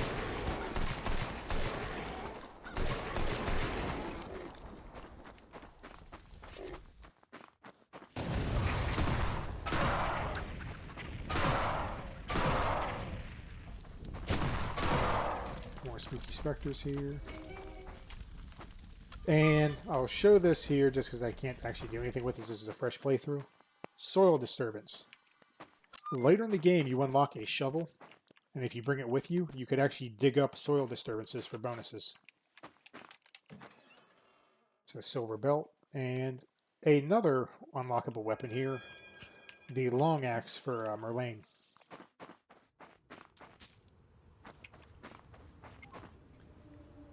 You got another dead spirit here. It says they tried surrendering, the cult just gunned them down, lined them up and gunned them down instead. Something to keep in mind whenever, you're considering the notion of surrendering to somebody that has you in a situation. It's like, what incentive do they have to keep you alive? Swap this to regular rounds for the moment.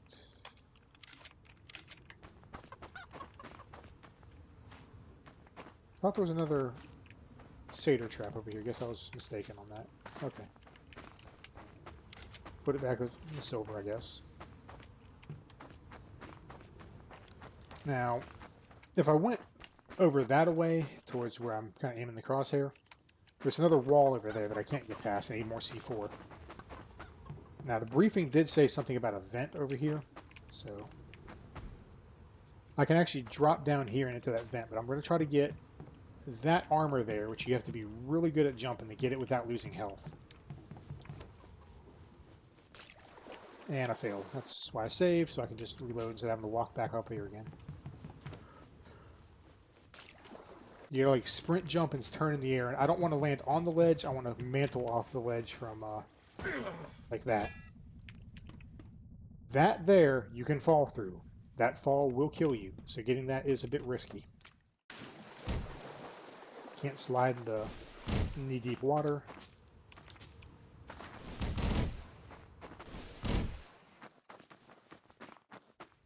Yeah, I hate how empty this feels without the music, but again, YouTube and their copyright, DMCA crap. But, eh. Okay, I took a little bit of fall damage. I could have landed on that to prevent it.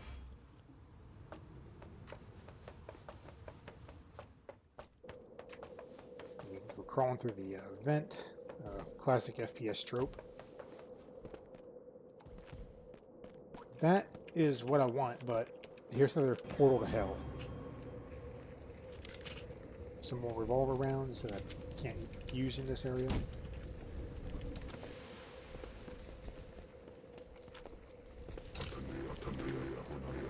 And a couple more spirit.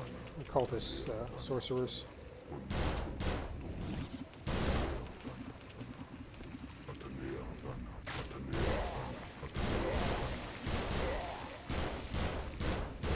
Trying to make these count because I ain't got too many left and I still need them.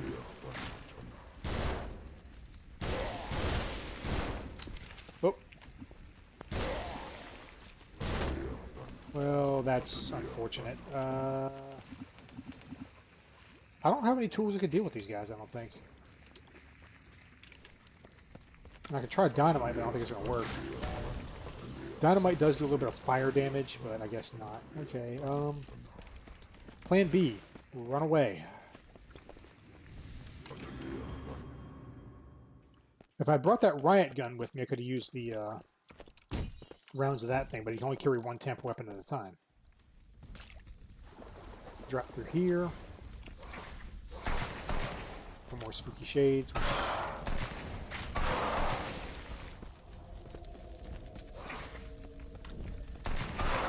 Night vision helps you see these guys up here.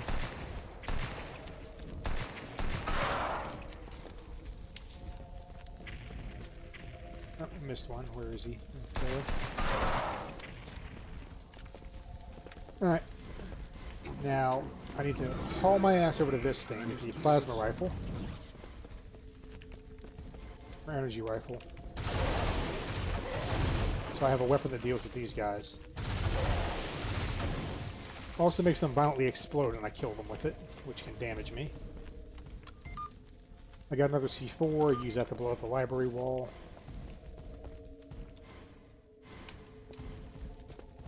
Go ahead and pop my med kit because I don't plan on coming back down here. Alright, kind of a waste because I didn't drop me below 100 med kit, so. But I can pick up that brimstone there to refill my med kit. And take a step in the lava for a second. Yeah, I think if their lava changes go through, that would have been death. Since they're planning on having it kill you unless you have the boots. Which might make the boots a bit more useful. I've often said the boots and their upgrade is rather meh. But now with my, what you call it in tow? Oh yeah, keep forgetting because the reason I'm doing this is to talk about episode 5 stuff. A neat little just the play around feature they added is Rusty can twirl his revolver. If you try to reload it when it's full, he'll spin it on his hand. Like, you know, the whole revolver ocelot thing.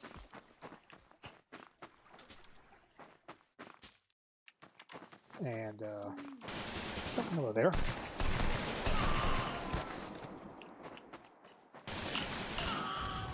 I accidentally fired on my throwing stars, but oh well. I could use those to fight those guys off. Oh well. Don't think there's any of those dudes left anyway.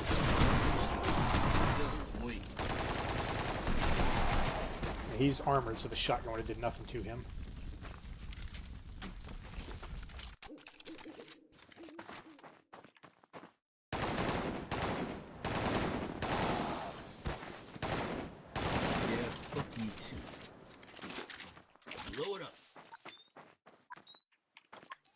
Use those explosive shells I got here. Which, despite the name, aren't really that... Well, if I had this, I could use the explosive shells to deal with those guys as well.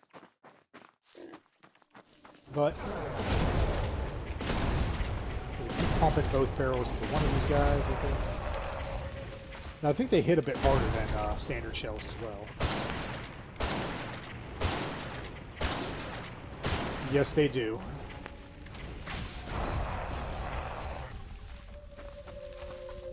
Now, I pick up a couple more things here. I do want to try to test something. If theory I've heard about something else here later on.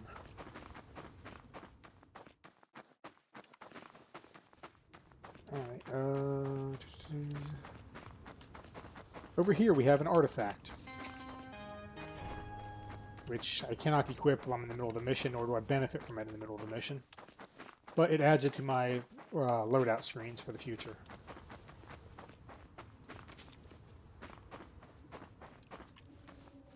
And just because I'm kind of hurting on armor and could definitely use the health as well, I'm going to go grab the other artifact that I wanted to... I didn't want to give away too much in this, but... I could really use the armor right now.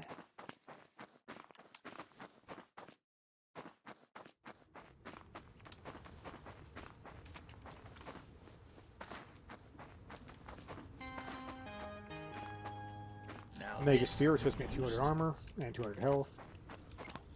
Spirit I can talk to is like, thanks for coming by to visit. Be sure to take my boots with you. Boots being another artifact, they give you a little more movement control when you're sprinting. Now, I know I'm going to bleed off the health, so I'm just going to take the fall damage. But if you're really cheeky, you can jump over and mantle that ledge to negate the fall damage.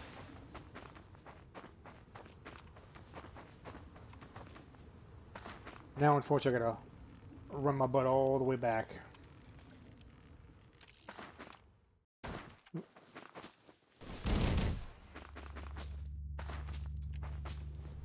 I might pop in here and grab that sawed off, since I'm out of temp weapons at the moment. Say hello to the 21st century. Don't need the donuts or the med kit. Or the banana, for that matter. But... nope. I did pick up a second key for the daycare. So I can open one more door here.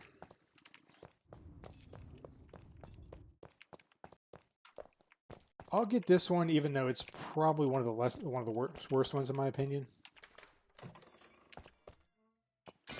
Say hello you do unlock to the 21st century. A new weapon here, the crossbow, which comes in standard wood and silver.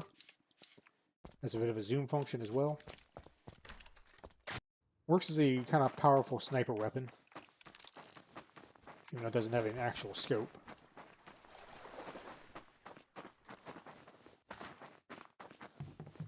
But is a nice hard hitter for dealing with the supernatural spooky ghostmen and all the like.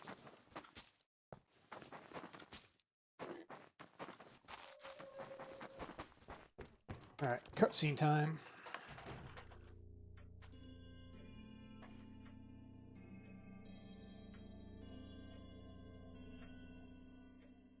I knew this place had your stink all over it. Oh, Rusty, you heard me so.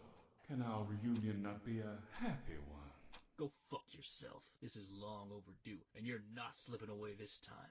My boy, the wheels of fate are already turning. There are things set in motion you cannot hope to comprehend. Killing me will not stop anything. It'll make me feel better, that's a start. We'll see. You're best off forgetting your past and embracing the future that I can give you. I have some work to do. Yeah, there's Jekyll, the guy behind the attacks here.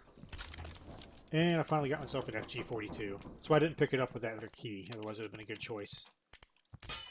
Yeah, as I mentioned last time, it's got the pokey pokey stab stab bayonet.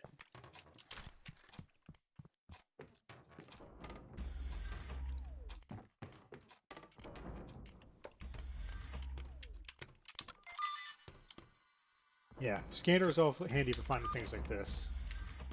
Little secret containing some riot rounds and a med kit if I need it. Yeah, this over here is shut and I can't get in yet.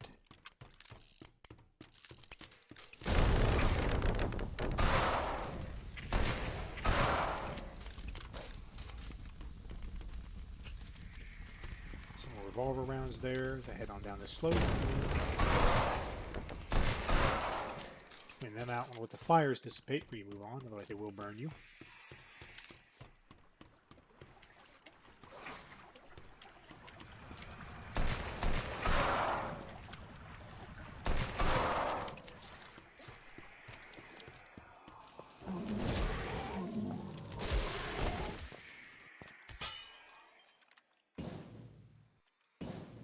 And you got another fun moment coming up. I don't know if Wheaton is still hanging out here. This is probably always a fun moment to watch somebody who's playing the game for the first time discover.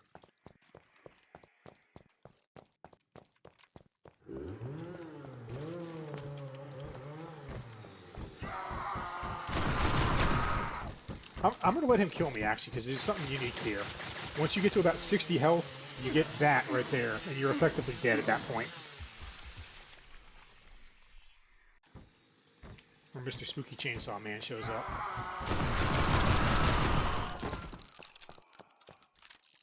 But pumping his PCP-laced ass full of buckshot at close range is a sure way to stop him.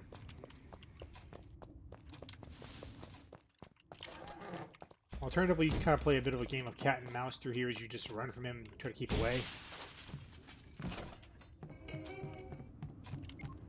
Another spirit talking about a spirit room, the portal. Use the key to go in. I can take the key out, but I don't need it again.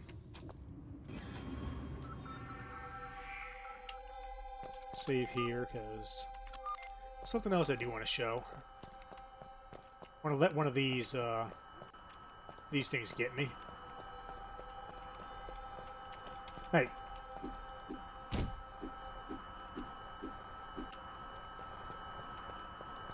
Okay, I know they definitely fixed the AI on these things in episode 5. They're supposed to friggin' aggro on... There we go. I heard it get angry. If you ever seen the movie Phantasm, I believe it is, the creepy brain drills is what these things are. And... Get...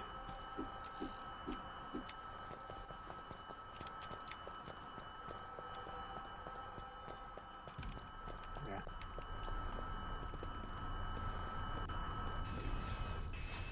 I hear it.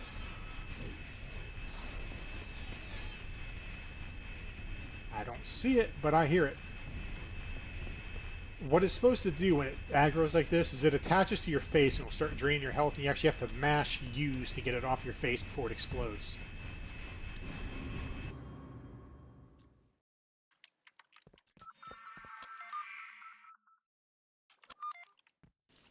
Oh. Flesh wizards. Okay, the music has changed again to Insistent by YD. I think that's some royalty-free music that they acquired for this game. This details Jekyll's plans. Although the last sentence on this page here, which I guess he wrote right as he saw Rusty's flyer coming in. He talks about how this page will mysteriously disappear in his new master's hands. That last page will not be in the computer. Jekyll, if what you say is true, then gather as many of the specimens as you can. Do not allow your men to ingest any of them. Is that clear? Make sure they have killed the denizens of the town as well. Understood? We have a message to deliver. Jekyll's taking orders from somebody. Like a candle in the wind. Well, one of them killed the others, and I just set the rest on fire with the dart gun.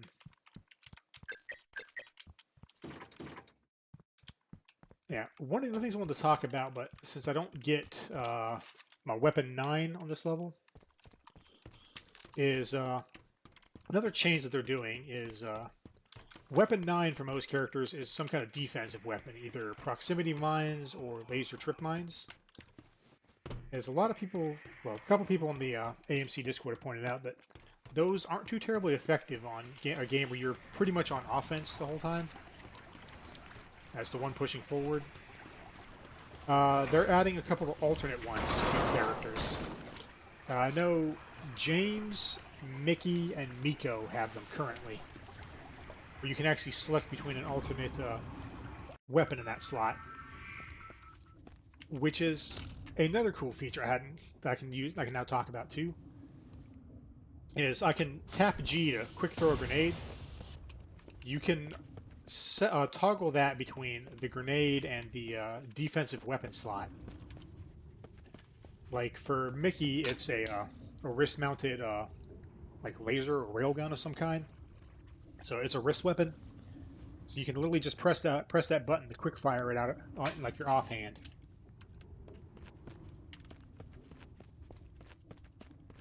Now, I did get a key that actually opens up the gun shop. I am not going to go walking all the way back there. I'm pretty sure I could take this gun with what I have. Priest basically tells you, you know, take the key, go open my brother's gun shop if you need anything. But let's finish this. I want to get this finished up because it's getting about that time I need to fix myself something to eat. You've run long enough, Jekyll. Indeed, I have. Time has run out for old Jekyll, but for Mr. Hyde, well, you'll see. I have no idea what you're talking about. And to be frank, I don't really care. Pause up, baby.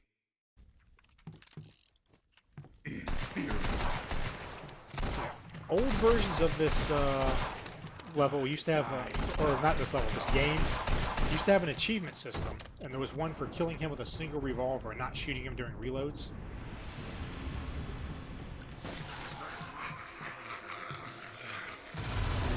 Yeah, Jekyll and Hyde, obviously. Oh, that hurts. I need to get that Mega Sphere.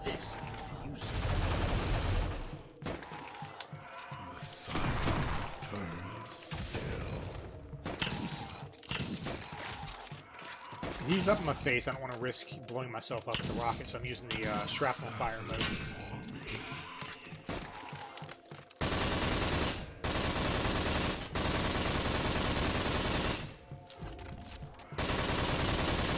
It gets really dodgy as you fight through it.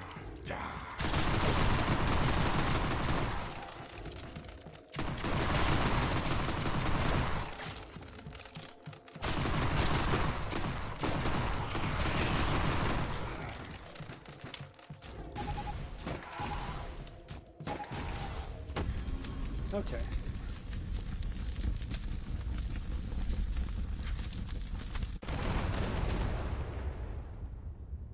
The upside down cross thing is literally a happy accident. It was just the way the build engine works with that tower collapsing.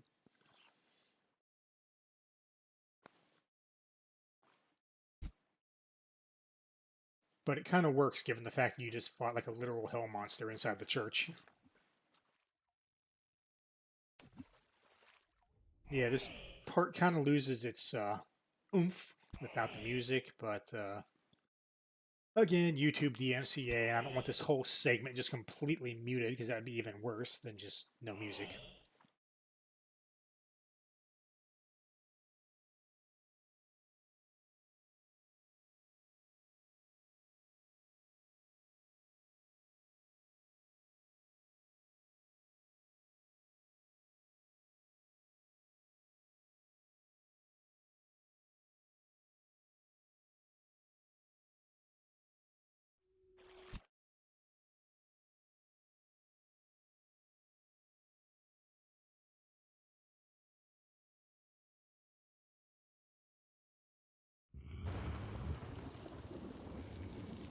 And it looks like we didn't quite kill him.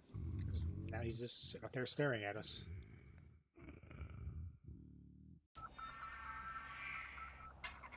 Yeah, he's still a little bit fatigued, but...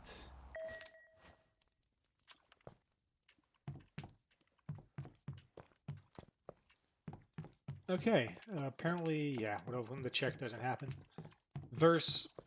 After you kill the first form of Jekyll and he turns into that monster, if you go over to the altar, there's a pair of pistols on there that are another weapon for Rusty.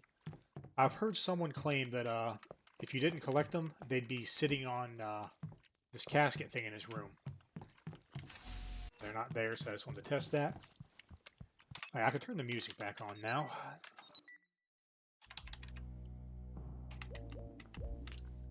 There we go.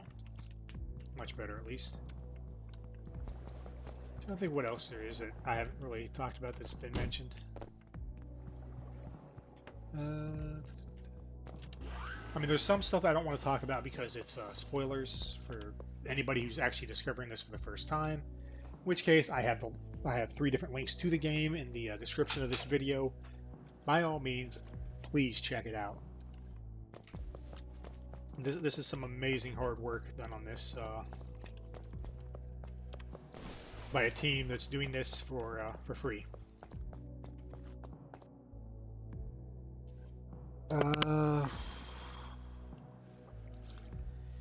I think about of things that I can really mention that aren't tied to major spoilers to the plot.